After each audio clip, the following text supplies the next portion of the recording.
Hi, it's George Nordhaus. This is the eye opener where we tell what the Monday morning's all about today. It's about education. It's about Laurie Infantino. She set up the Insurance Community Center many years ago. As a matter of fact, she started in the 39 years ago, I think it was, when she started. She was a graduate of UCLA. I lived across the street, as a matter of fact, but that's another story. But we've known each other for a number of years, and we work at it, and this program of hers tells how the changes have taken place in our industry, and they are taking place, as we all know, but in education and what has to be there. And boy, she puts it right on the line. And what Insurance Community Center does is just really phenomenal. I mean, they have all these courses. She tells they have over 100 courses. They have 28 states where they actually have CE credit for these courses and so forth. It's just a wonderful organization, and we've been proud to be part of it and proud to have Quiz Flash on there every Monday morning. So listen to this, look at this, and pass it along to anybody in your agency who is or who should be interested in educating your staff, educating the agency, get yourself all lined up so for the future. Well, boy, she tells it, and she tells it well. So I'm really proud to have been able to tell her story.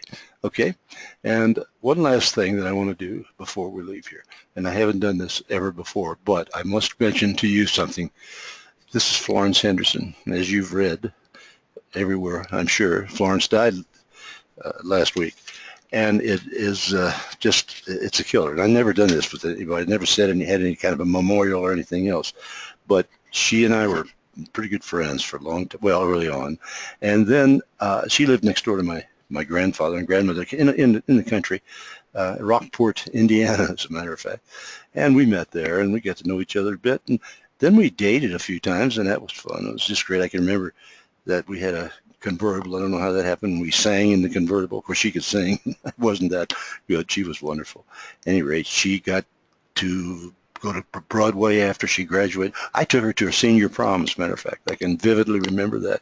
Wow. Of course, none of us knew what would happen in the future. That was in Owensboro, Kentucky. At any rate, she went on to Broadway. She became Mrs. Brady, and that's how most of us know, or most other people knew her. She was just something else. She got married, and anyway, she had four children, but that's another story too. So did I. I mean, I got married later and all that.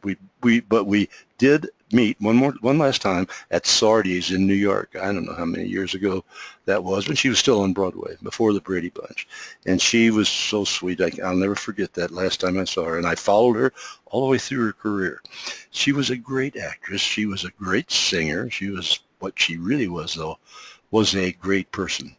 Everybody loved her. Nobody ever said anything bad. Nobody could, because she was just one of the best people going. So I just had to say that because of our short relationship.